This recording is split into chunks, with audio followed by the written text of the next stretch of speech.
Ire utagaro pam rakanamata nezuro. Ire utagaro pam rijanamata muteuro. Kure utagwero pam rakanamata nezuro.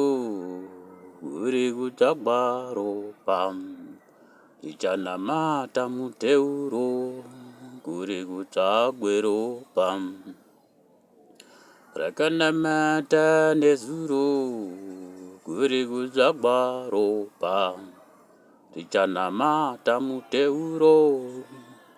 Ya emini tirurame tirumbidze mbiri ya baba wedu. Tirurame tirumbidze mbiri yo kudenga. Tinamate tirumbidze mbiri ya baba wedu. Tinamate tirumbidze mbiri yo kudenga.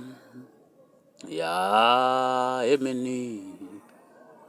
Hello Zimbabwe, vari pamatare akasiyana siyana tinoti kazuwai. Nhasi musi wechitatu tinenge tichitaura politics, nekuti politics dzedu muZimbabwe dzinoenzaniswa nemudzimu unoera, tichishandisa ndimi yaDhaniel Pandaza yavaprofita.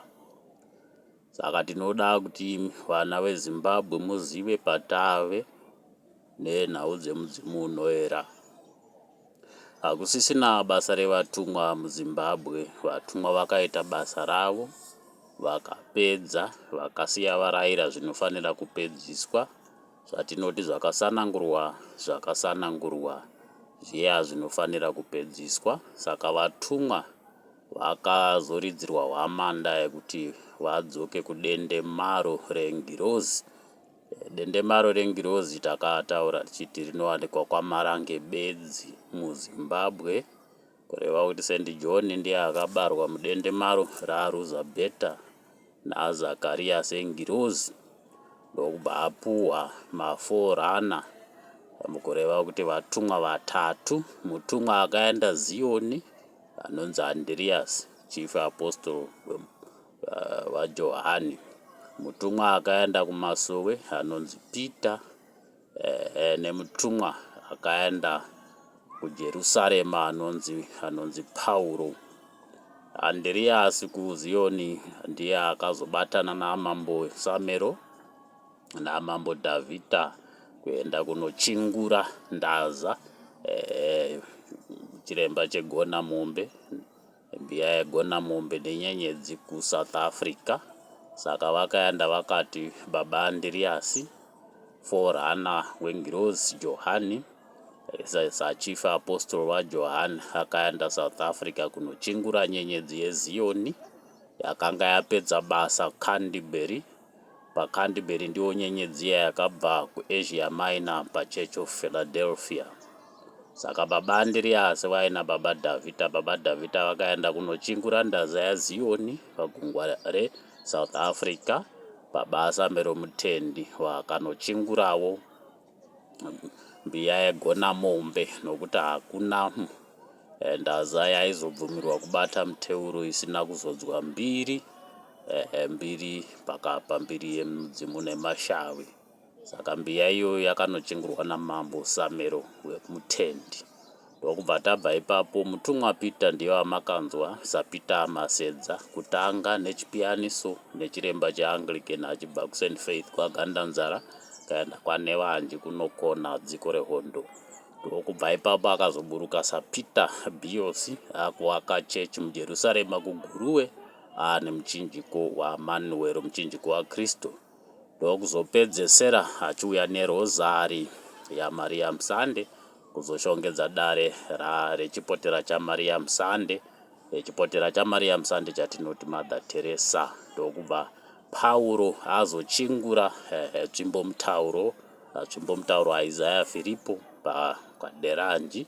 Ndokubva iye Pauro setsvimbo mutauro Pauro Jeremiah anovaka Jerusarema mushure mekunga ajorodha semutumwa waJohani mubhabhatidzi Johani Ngirozi Marange. Marange izita rashe. Marange muchengeri wedendemaro redu, muchengeri wesabata redu. Sabata redu sedendemaro rinochengerwa kwaMarange, asi muchabaya mombe rume haazi Marange ndimombe rume chirandu chegono waira moyo vana Mutape vakare kubocha. Saka kana tiri kwaMarange, Chipotera muzukuru ndiye anobata mabasa mudendemaro rekwaMarange. Semubhabhatidzi ari mupirisitazve, takataura zvekuti upirisita hwake hwakachingurwa neupirisita wababa Abhero. Mushure mababa Abhero tikazokombera nemutumwa wekupedzisira baba Noah, St. Noah Taguta. Saka nhau yedu yanhau yekuti tichiparidza dendemaro. Kutanga tataura zvedendemaro reNgirozi rinongova rimwe chete, tozoita dendemaro padare rimwe nerimwe revatumwa. Dendemaro kuZioni, dendemaro Johani Masowe, nedendemaro kuguta raJehovha. Yayayo ndiwo mutumbi mutatu. Kungava nemamwe tingati masabata azere munyika sedendemaro, asi tiri panhasi zuva rechitatu tichitaura zvepolitics. Taakuda kuzorodza vatumwa vese, nokuti nhau yedu isusu ine vatumwa kumabandiko ese, kureva kuti pamutumbi mutatu yemabandiko edu tine vatumwa vakaenda kupolitics naDaniero, vatumwa vakaenda kumadzishe naJeremaya, vatumwa vakaenda kuzvitendero naEriya. Saka ndo mamiriro azvinenge zvakaita. Saka nhasi sechitatu tiri mundimi yaDhaniero tinenge chingotaura zvepolitics chete, nokuti nhau yese yakatambwa mutambo kuJohani Masowe, kubva Masowe akavakwa naPeter Masedza kwaNevanji kuMhondoro pakati pevarozvi vana Moyo Zuruvi. Ndokubva tabva ipapo tobva tasiya nhau yeMasowe, ndokubva taenda kuwaira mhofu vana Chiveshe, vana Chivero, vana Seke. Ndokubva taparidza nhau yeRushanga, nokuti ndo varidzi vendaza. Ndokubva muridzi wendaza asanangurwa semutumwa weRushanga baba Micho, vakanomisikidza dendemaro revaHera paChikandira rine hanzvadzi yavo Dr. Chihera Changa. Ndokubvapo vakanomisikidza zvitata zveGreat Zimbabwe paManyani. Zvitata zveGreat Zimbabwe panova ndo paakasvikira murenga ngoni dzenyika yedu yeZimbabwe. Asiya mukunda wake kuMazowe, mukunda wake muchengeri wemweya. Nhau dzemweya takataura achiti tinoona Chihera. Chihera ndiye akashongwa naMiriam panhau dzemweya, nokuti mweya unoverengwa kumvura, ngoni dzinoverengwa kumatombo, kureva kuti tine dombo rakashongedzwa ngoni dzedu dzinonzi murenga kuNjelele. Tichibva muRushanga takanovakirwa Jerusarema, yatoti native Jerusarema, kwakare kuMbire. MuJerusarema imomo ndo makazovakwa sangano ratinoti church kumbiri yaPeter naPauro. Ndokubva tabva ipapo ndokubva pazouya Tenzi Ginatio nembiya yesangano.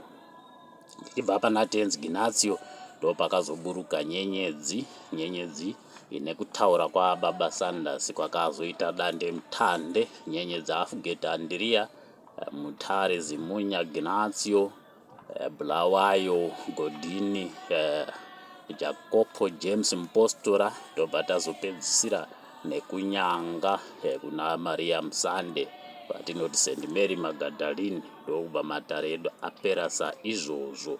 Zvamira saizvozvo tiri kudonongodza kuti muzive kuti basa revatumwa rakaitwa muZimbabwe. Chasara ndechekuti vatumwa vatore dendemaro. Mukunga vatora dendemaro, rudekaro rwamo munyika, ngirozi dzochiburuka. Vatumwa vakare ivavo mukunga vatora dendemaro ndo vachazotanga zvebasa sengirozi. Taakurapanura zvakaita vhiki redu kubva zuva rekutanga ratinoti Sunday, kubva pamaSunday sessions kusvika pamaFriday sessions, yatinoti 60th session. From 1st to 60th session Ndobva tabva ipapo bva tapinda mu7th session yedu tichanga tichizvibata saizvozvi. Saka musi wechitatu wega wega tinenge tichitandara nemi tichishandisa ndimi yaDhaniel. Saka ndimi yaDhaniel iri kuti kudii pamwaka uno, iri kuti takaenda kunochingura Zioni. Takasvika kuna baba Nehemia Mutendi tikavaudza nezveconcept iri pa3rd generation, nekuti iwo wana baba Nehemia Mutendi i2nd generation born out of mafounders ndiwo yatinoti 1st generation. Saka 2nd generation takaiudza kuti 3rd generation is not going to be operating like 2nd generation. Mu3rd generation ndo mune integration for the purpose of atoning for 1st and 2nd republics or 1st and 2nd generations, after which we now fellowship as integrated Christian society in Zimbabwe. Tisina vatinosarudza togona kunamata takasangana, vabva kwaMugodi, vabva Zioni, vabva kwaMarange, hakuna zvinorambidzwa. Asi chiripo vana veZimbabwe vanofanira kuziva kuti mabasa evatumwa ane mabandiko 5 saizvozvi. Mabandiko 5 atinoti ministerial offices dzedare raManuel, ese mabandiko iyaya akabata basa muZimbabwe. Saka nhasi chitatu tiri kuparidza dendemaro reZioni on account of Mutota, nedendemaro reguta raJehovha on account of Mukwati. Saka dendemaro rekuZioni ndo ratakaenda tikanokumbira baba Nehemia Mutendi kuti vaende vanochingure mutongi, kureva kuti dendemaro reZioni ndo kune dendemaro rababa wedu His Excellency Dr. E.D. Mnangagwa.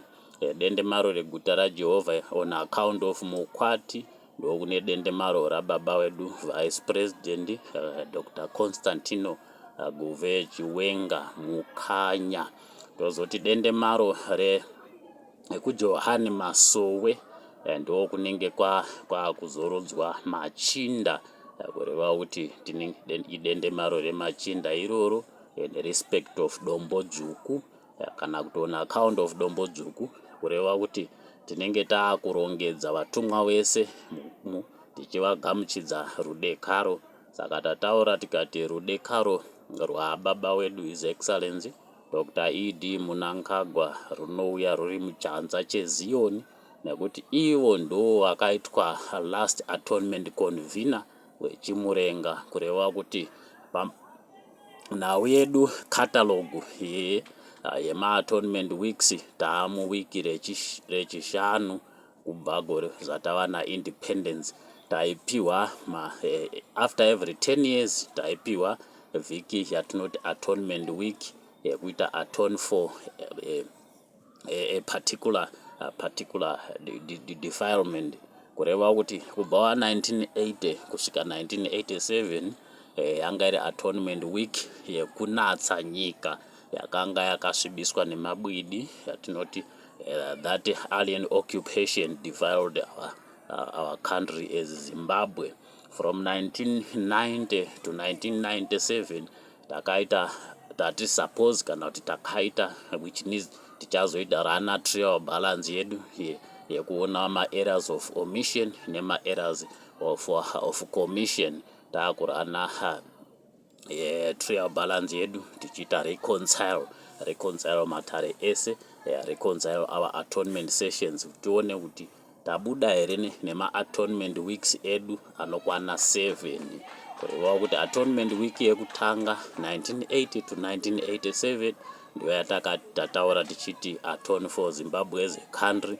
From 1990 to 1997 yanga iri atonement week yatanga tiri suppose yekunatsa nekusukurudza maoffices ese anga ari occupied by political cults, political cult nema-allies ake. That foreign occupation defiled our offices. Takangopinda mumaofisi akanga abva ma-political cults tisina kuita atone for. From 1990 to 1997 ndo rakanga riri basa in that atonement week.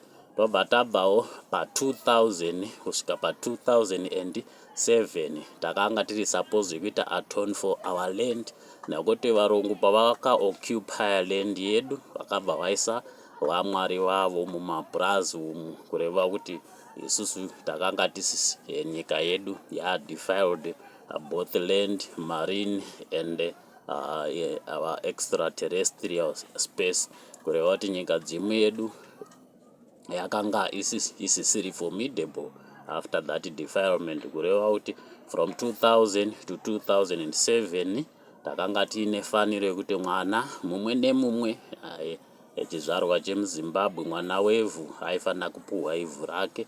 Wese anonzi muzimbabweni anofanira kuwana land. Kana zvisina kuitwa tichazviita in retrospect, tiri murunyararo, tiri murudekaro neutungamiri hwedu. Ndokubva tabva ipapo 2007 ndobva taenda pa2010 to 2017 yakanga yaanhau yekuenzanisa matare, atoning for our leadership triune, the basis of our leadership in Zimbabwe in respect of accounting for politics, traditional and religious conduct in Zimbabwe. Saka taifana kuenzanisa matare, dare raprime minister nedare rapresident zvaifana kuenzaniswa through atonement process, kureva kuti taifana kuadopta fully our Christian template, nekuti takanga tanzi Zimbabwe is a Christian country.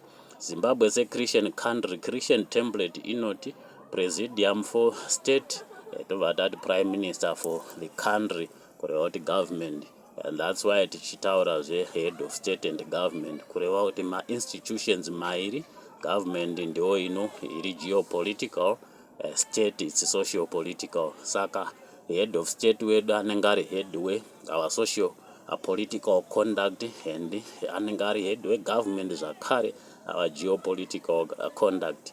Saka ndo mamirira zvinenge zvakaita kubva 2017 tobva taenda 2020 to 2027, our last atonement week in respect of reconciling and atoning for political, traditional and religious leadership, kureva kuti kusvikawo pana 2027 tinofanira kunga tapedza zvese zvine chekuita nekunatsa nyika yedu, kuti tiwane atoti peace and tranquility, runyararo nerudekaro.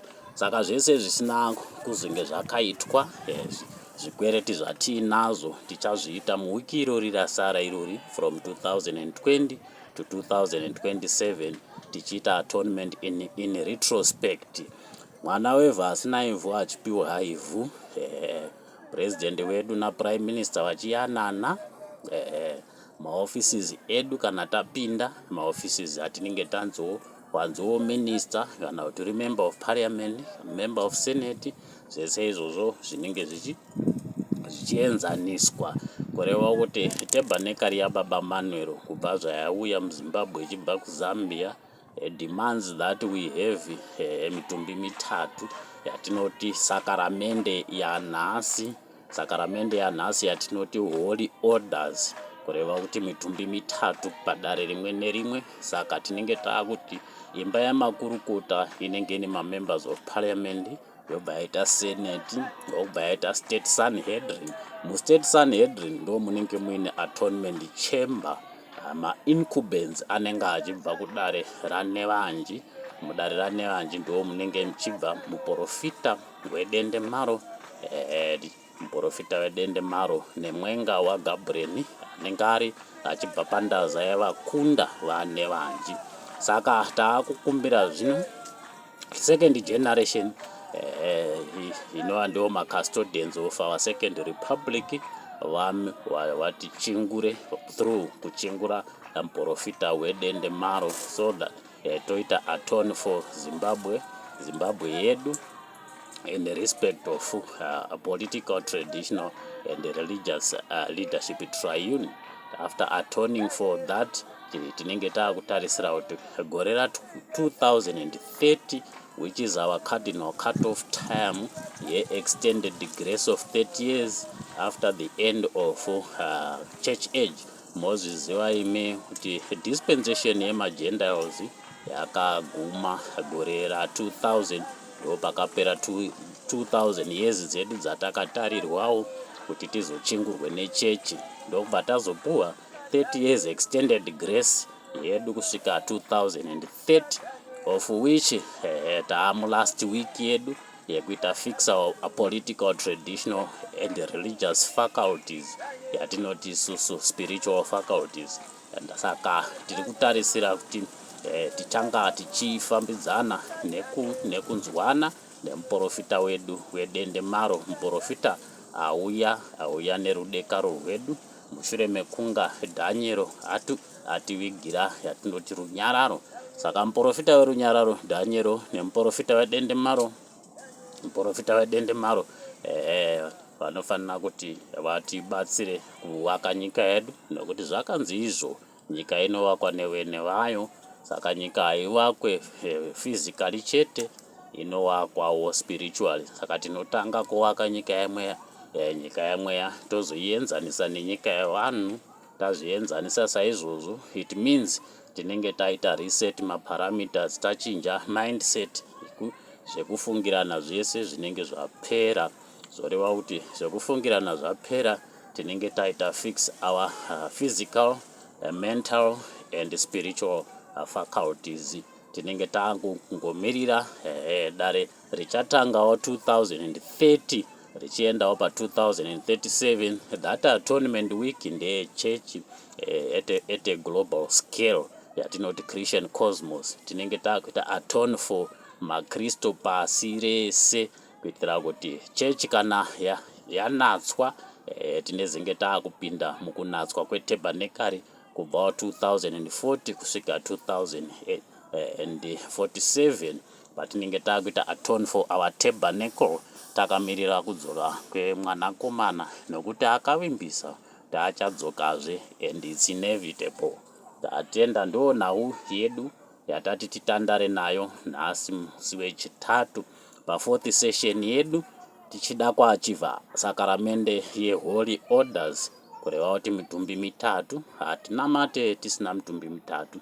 Saka tinotanga tapa leadership yedu rudekaro tisati tapa public rudekaro, kureva kuti leadership yedu tati isusu dendemaro rababa wedu vaMnangagwa riri kuZioni, takatotaura naNehemia mutendi tikavatuma kuti vanochingure vaMnangagwa. Tikabva ipapo dendemaro raachivenga basa ravakaita iguru, vanofanira kupuhwa dendemaro kuguta raJehovha pachiremba chaMukwati. VekuZioni ndo kune chiremba chaMutota. Saka isusu mukuenzanisa principal protagonists emuZimbabwe, Mukwati naMutota, tinovapa dendemaro. Tochibva tatanga kurapanura zvakaita makoronike aMukwati tiri kuguta raJehovha, zvakaita makoronike aMutota tiri kuZioni, zvakaita makoronike aDombo Dzvuku wedziko rehondo tiri kuJohani Masowe. Saka zvizhinji zvatichanga tichitaura nezvazvo as we go along. Saka taapa pasakaramende rechina nhasi chitatu. Tatenda hangu, ropafadzwai, tatenda Zioni, zvakanaka Dhaniero.